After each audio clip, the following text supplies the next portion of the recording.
This morning's talk is about talking. Is it ever common for meditators or spiritual seekers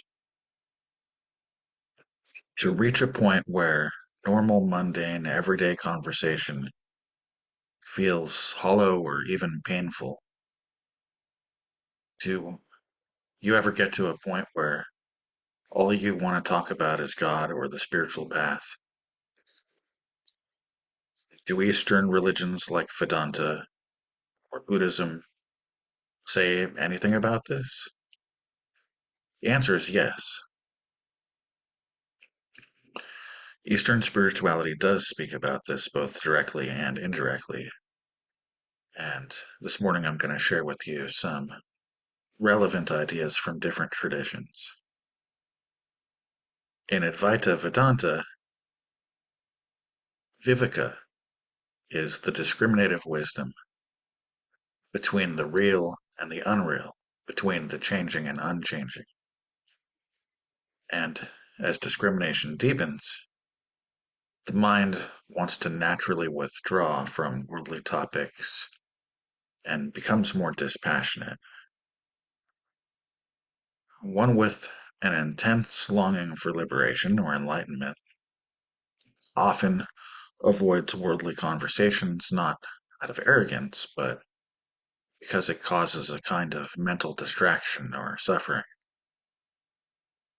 Shankara notes in the text called Viveka Chudamani that the seeker begins to avoid the company of worldly minded people because it begins to feel like talking with them is an obstacle to concentration.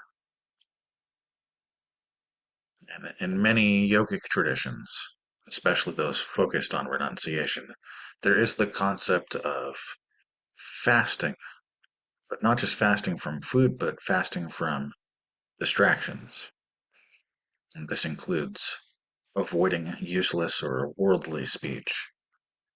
Such speech is seen as scattering the energy and just pulling the mind away from God or pulling the mind away from the innermost self.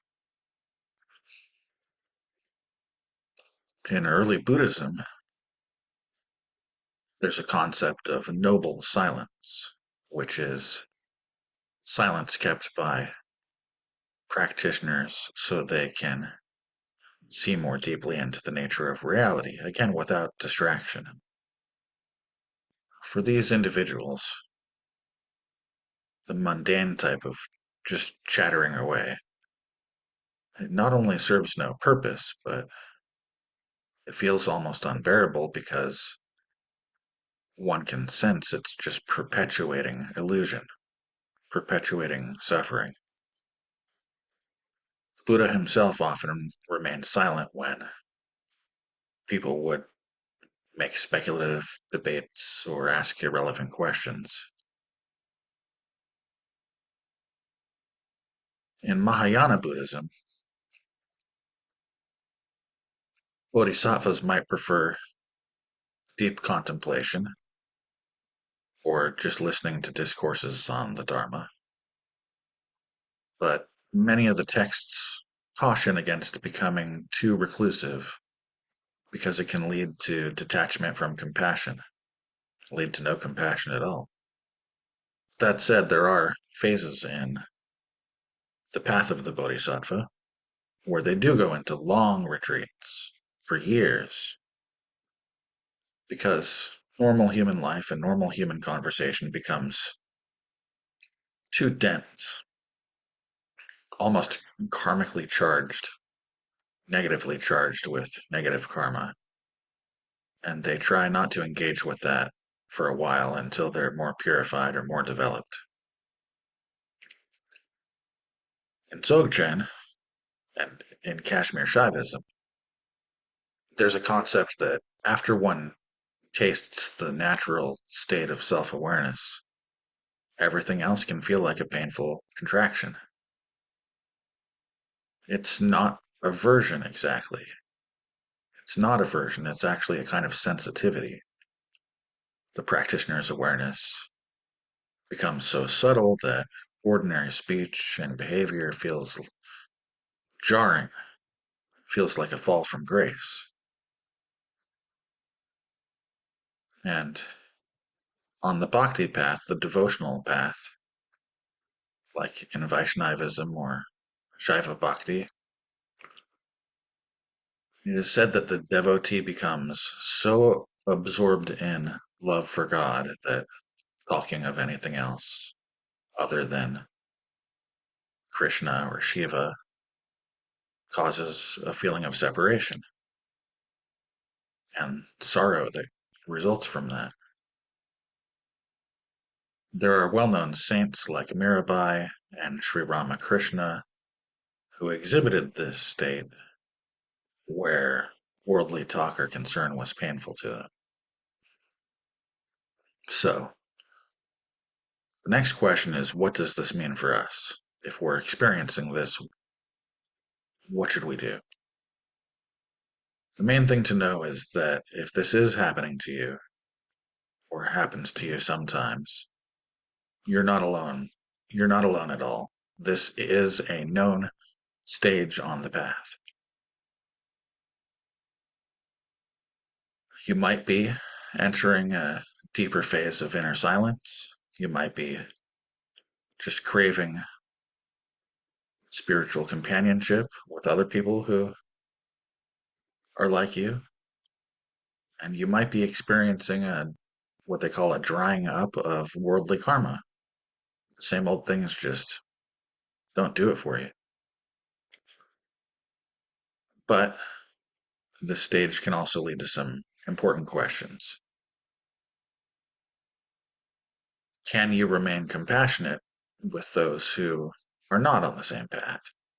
Can you integrate your silence without needing to shut others out? Can you find a spiritual depth, even in the ordinary? So sometimes this is a call to retreat. Other times it's a test of integration. Navigating this kind of shift where spiritual depth makes ordinary conversation feel pointless. It does require sensitivity, discernment, and compassion. So again, what can we do if this is happening to us? The first thing is to accept this without judgment. Recognize it as a natural development on the path. You're not becoming cold or elitist. You're simply tuning in to subtler frequencies. The craving for spiritual conversation and silence is a sign of maturity. It's a sign of inner transformation, not dysfunction. Second thing is to cultivate sangha. Be around others who value the same things you do. Be around others who value spiritual depth. This really helps. Even just one or two close companions that you can talk to about this kind of stuff, the Dharma, meditation, enlightenment. Even if you can just find one or two people to talk to and make friends with, it will really nourish you and your practice. So, if no spiritual community exists nearby, if you don't have a Dharma friend to talk with, consider starting a small group online or locally in your neighborhood. And you guys can read things to each other, meditate together, and talk about all of this. So, third is instead of avoiding small talk altogether, try and treat it like a compassion practice. Set the intention that you're not talking with people about normal things as a way for you to find your own stimulation, but practice it as a way to be fully present for others and to serve them where they are, wherever they are. Think of it as being in the world but not of it.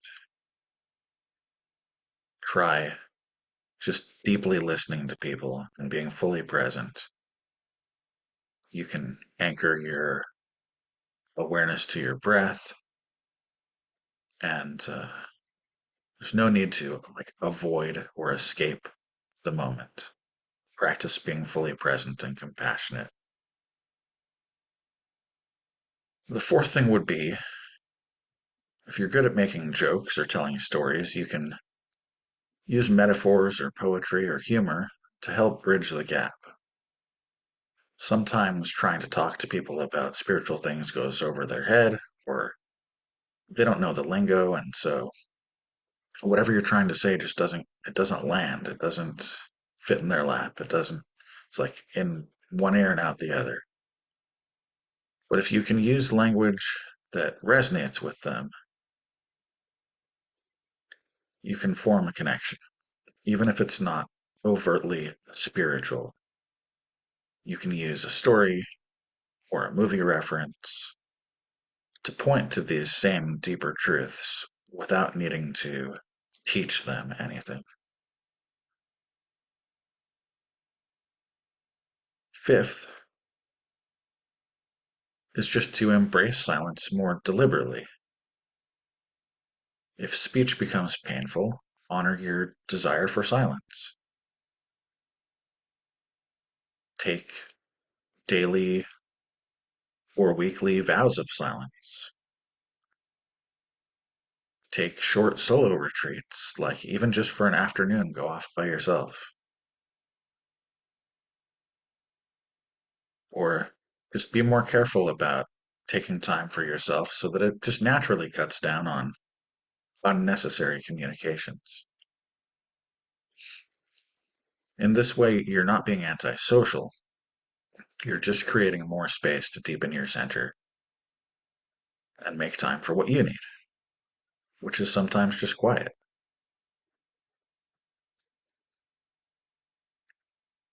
Another thing is to try to integrate the quote non spiritual into the sacred rather than categorizing some conversations as spiritual and other conversations as not spiritual. Try seeing everything as sacred, like washing the dishes, sweeping the porch, or talking to somebody about their day.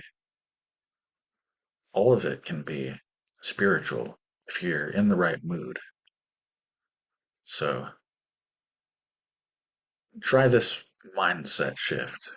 If you're not quite in the mood, try putting yourself in the mood by focusing on an idea like this moment is God in disguise. This person is God in disguise.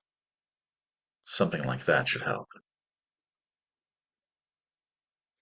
The last tip is if the Bodhisattva ideal resonates with you from the Mahayana Buddhist perspective, spiritual beings return to the world not out of need, but out of compassion. They choose to endure difficult situations or even embrace suffering, not because they want to, but because it helps other people. It's part of helping others find their way. So if that resonates with you, remind yourself of the Bodhisattva ideal. Offer your presence, offer your love, your compassion, and your help because it helps them, not necessarily because you enjoy it.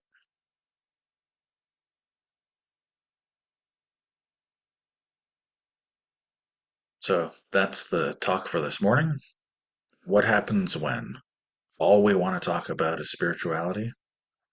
Hopefully, you've enjoyed these tips and taken some comfort in knowing that you are not alone. This is definitely a known stage on the path, and you're in good company.